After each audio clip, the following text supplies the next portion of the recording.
कुमार और चंद्रबाबू नायडू इस सरकार के लिए खतरे की घंटी बन चुके हैं।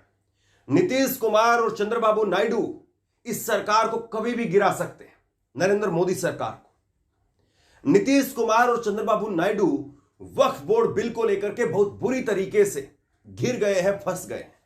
2 तारीखें आप याद करिए, 24 नवंबर पटना के अंदर एक बड़ी सभा हो रही है मुसलमानों की, और उसके बाद में दूसरी बड़ी। इस वक्त दोस्तों प्रधानमंत्री नरेंद्र मोदी जी को एक बड़ा झटका लगा है। चंद्रबाबू नायडू और नीतीश कुमार ने सीधे तौर पर मोदी जी को धमकी दे डाली है। जिस तरह से वक्फ बोर्ड बिल जो संशोधन बिल लेकर आगने की बात प्रधानमंत्री नरेंद्र मोदी जी कर रहे थे, उसको लेकर चंद्रबाबू नायडू और नीतीश कुमार ने सीधे तौर पर हाथ खड़े कर दिए और कह दिया कि हम सरकार गिरा देंगे।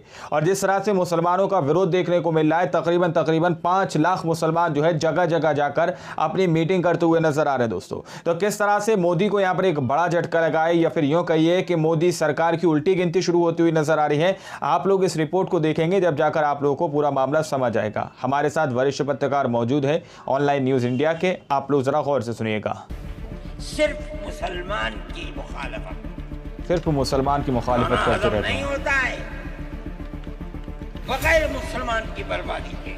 आपको क्या दर्द है? क्या आप उस औकाफ को खत्म करते हैं? इसका मतलब है मुसलमानों की जमीन को हड़प करना चाहते हो, हराम खाना चाहते हो, इसलिए उन औकाफ को हड़प करना चाहते हो। इलाही ये तेरे पुरस्कार बंदे, इलाही ये तेरे पुरस्कार बंदे, जिन्हें तूने बख्शा है सो के खुदाई, तो नींव इनकी ठोकर में दरिया व सहरा, सिमट कर पहाड़ इनकी हैबत से लाई। मैं कहता हूँ कि अगर चंद्रबाबू नायडू की बैसाखी न होती और उधर नीतीश कुमार की बैसाखी न होती तो बीजेपी गवर्नमेंट नहीं बना सकती।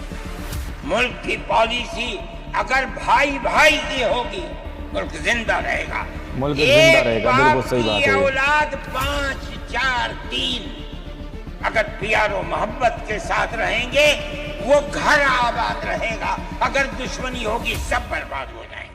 नीतीश कुमार और चंद्रबाबू नायडू इस सरकार के लिए खतरे की घंटी बन चुके हैं। खतरे की घंटी बन चुके हैं मोदी सरकार के लिए। चंद्रबाबू नायडू इस सरकार को कभी भी गिरा सकते हैं, नरेंद्र मोदी सरकार को। नीतीश कुमार और चंद्रबाबू नायडू वक्फ बोर्ड बिल को लेकर के बहुत बुरी तरीके से घिर गए हैं, फंस गए हैं। 2 तारीखें आप याद करिए, 24 नवंबर पटना के अंदर एक बड़ी सभा हो रही है मुसलमानों की, 24 नवंबर को। दूसरी बड़ी सभा 15 दिसंबर को चंद्रबाबू नायडू के क्षेत्र में मुसलमानों की एक बड़ी सभा होने जा रही, जिसमें 5 लाख मुसलमान इकट्ठा होंगे।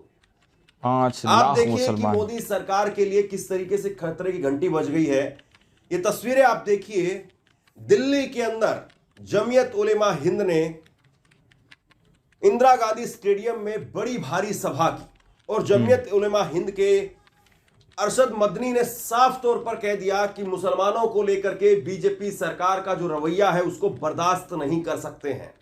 और बड़ी बात मैं आपको यह बता दूं, जो तस्वीरें आप देख रहे हैं इंदिरा गांधी स्टेडियम की, इसमें इस कार्यक्रम के अंदर हिस्सा लेने के लिए चंद्रबाबू नायडू के मंत्री नवाब खान वो पहुंचे थे, और उनको वहीं पर मंच पर बैठा करके अरशद मदनी ने साफ साफ 2 टूक कह दिया कि ये ऐसे नहीं चलेगा। दूसरी बड़ी बात जो बड़ा झटका देने वाली है मोदी जी के लिए, 24 नवंबर का जो कार्यक्रम होने जा रहा है पटना के अंदर, बड़ी भारी तादाद में उसमें मुसलमान इकट्ठा होंगे। उस कार्यक्रम में नीतीश कुमार हिस्सा लेंगे। सोचिए कि मुसलमानों को लेकर के कितना बड़ा कार्यक्रम हो रहा है, मुसलमानों को लेकर के सरकार जिस तरीके से नैरेटिव गढ़ने का काम करती है, और अब नीतीश कुमार इस कार्यक्रम के अंदर 24 नवंबर के कार्यक्रम में शामिल होंगे। तो सीधी सी बात यह है कि आप अपने वोटर को छोड़ करके अगर भागेंगे तो आपकी कुर्सी बच नहीं पाएगी। नीतीश कुमार हो या चंद्रबाबू नायडू हो, तरीके से उनके जो अगुआ हैं उन्होंने साफ तौर पर इस बात का ऐलान कर दिया है कि आपको मुंह खोलना पड़ेगा, आप चुप नहीं बैठ सकते हैं। और अब इस तरीके से देश भर में मुसलमानों के बड़े कार्यक्रम लगातार हो, और सरकार पर एक मैसेज, सरकार पर एक दबाव कि वक्फ बोर्ड बिल अगर आप लेकर के आए तो फिर आपकी सरकार गिरा दी जाए। अरशद मदनी ने बहुत कुछ कहा है। उन्होंने कहा कि हमारे पास में केवल दिल्ली में 400 400 500 500 साल पुरानी मस्जिदें हैं, कहां से लेकर के आएंगे उनका कागज? कहां से? आप बिल्कुल सही बात है, ये तो कहां से कागज आएगा 400 500 साल पुरानी मस्जिदों का? उन संपत्तियों को आप हड़पना चाहते हैं, आपका मकसद यही है। कुछ खबरें देखिए, आपको और अच्छे से समझ में आएगा कि किस तरीके से माहौल जो है वो बन गया है। हम ये वक्फ संशोधन बिल नहीं लाने देंगे। हमारे चंद्रबाबू नायडू सेकुलर जहन के इंसान हैं, वो हिंदू और मुसलमान को एक ही नज़र से देखते हैं। ये नवाब जान ने कहा है, चंद्रबाबू नायडू के नेता ने कहा है। हम ये वक्फ संशोधन बिल नहीं लाने देंगे, टीडीपी के उपाध्यक्ष नवाब जान उर्फ अमीर बाबू ने कहा। अब देखिए, इंडिया टीवी की खबर मैं आपको बता रहा हूं, वक्फ संशोधन बिल के खिलाफ रैली में शामिल होंगे नीतीश कुमार। जमीयत उलेमा हिंद ने बनाया सरकार को घेरने का प्लान। क्या कह रहे हैं जमीयत उलेमा हिंद के अरशद मदनी, वो सुनिए जरा। इस बिल में जहर भरा, इस बिल के अंदर जहर भरा है। अरशद मदनी ने कहा कि टीडीपी और जेडीयू को चेताते हुए कि अगर ये कानून पास हो गया तो फिर जिन बैसाखियों पर बैठ करके मुल्क में बीजेपी की हुकूमत कर रही है तो उनकी भी जिम्मेदारी होगी। इस बिल के अंदर जहर पड़ा हुआ है जो मुसलमानों को नुकसान पहुंचाएगा। जमीयत उलेमा हिंद का दावा है कि 24 नवंबर को पटना में जमीयत की तरफ से वक्फ संशोधन बिल के खिलाफ एक बड़े जलसे का आयोजन किया जा रहा है। इसमें बिहार के सीएम नीतीश कुमार शामिल होंगे। दोबारा गौर से सुन लीजिए, जमीयत उलेमा हिंद का दावा है कि 24 नवंबर को पटना में जमीयत की तरफ से एक बड़ा जो है जलसा किया जा रहा है वक्फ संशोधन बिल के खिलाफ। इसमें बिहार के सीएम शामिल होंगे। केंद्र में सत्ता की भागीदारी, टीडीपी के मुखिया का जिक्र करते हुए अरशद मदनी ने कहा कि मैं नायडू का शुक्रिया करता हूं कि बीजेपी की हुकूमत को मुल्क के लोगों ने हरा दिया, लेकिन 2 बैसाखियों पर बीजेपी की हुकूमत बैठी हुई है। नवाब जान, उनकी तरफ इशारा करते हुए कहा, नवाब जान टीडीपी के वाइस प्रेसिडेंट को चंद्रबाबू नायडू ने यहां भेजा है, इस कार्यक्रम के अंदर भेजा है, जो यहां की बात को उनको बताएंगे। इस महीने के आखिरी में हम 15 दिसंबर को चंद्रबाबू नायडू के क्षेत्र में 5 लाख मुसलमानों को इकट्ठा करें। चंद्रबाबू नायडू के तो आप क्षेत्र में समझ जाइए कि किस तरीके से जो है वो मुसलमानों ने प्रेशर बनाना शुरू कर दिया है। मुसलमानों के जो अगुआ हैं उन्होंने प्रेशर बनाना शुरू कर दिया है। और अब सरकार के लिए बड़ी मुसीबत यही हो गई है कि वो इससे कैसे निपटे, और नीतीश कुमार पर सबसे ज्यादा प्रेशर है। नीतीश कुमार के चुनाव अगले साल है। चंद्रबाबू नायडू की जो सत्ता है वो तो फिर भी अभी आई है, उनके पास में एक लंबा वक्त है। हालांकि चंद्रबाबू नायडू ने जिस तरीके से मुसलमानों को लेकर के जो उनके घोषणा पत्र में वादे किए गए थे कि मुसलमानों को हज यात्रा के लिए एक तरीके से सब्सिडी दी जाएगी, मुसलमानों की जो मस्जिदें हैं उनको सरकारी जो है वो इमाम के तौर पर एक सैलरी मिलेगी 10-10 हज़ार रुपये, हर मस्जिद को 1-1 लाख रुपए सरकारी सहायता दी जाएगी। तो बहुत कुछ उन्होंने मुसलमानों के लिए दरवाजे खोले हुए हैं। और उनको पता है कि मुसलमानों को आप ये जो पैसा दे रहे हैं, इस पैसे के सहारे खरीद करके या उनके वोट को खरीद करके आप जो है वो सत्ता में बने रहें, ऐसा मुमकिन नहीं। ये सही बात है कि एक बड़ा पैसा, बड़ा अमाउंट वो मुसलमानों के ऊपर वहां पर बरसा रहे हैं, लेकिन मोदी से अगर परसेप्शन आपके खिलाफ हो गया, अब बीजेपी से ज्यादा पैसा कौन बरसा सकता है? कौन बरसा सकता है? लेकिन मुसलमान फिर भी बीजेपी के साथ क्यों नहीं जा रहे? क्योंकि लगातार जिस तरीके से बीजेपी के मुख्यमंत्रियों ने मुसलमानों को लेकर के जो बातें कही, उससे बीजेपी के लोग, उससे मुसलमान तबका जो है नाराज है। और असम के सीएम हिमंता बिस्वा शर्मा जिस तरीके से लगातार बात कहते रहे हैं, उसको लेकर के तो अरशद मदनी ने काफी कुछ कहा है। आगे मैं आपको सुनवाता हूं। हिमंता बिस्वा शर्मा, सबसे बड़ा सवाल यह है कि हिमंता बिस्वा शर्मा ने जिस तरीके से मुसलमानों को लेकर के जो बातें कही, क्या बीजेपी उसको जो है वो झेल पाएगी? उस नाराजगी को, उस तेवर को झेल पाएगी? सवाल ये। हरियाणा में असम के सीएम बोले, हमें डॉक्टर इंजीनियर चाहिए, मुल्ला नहीं।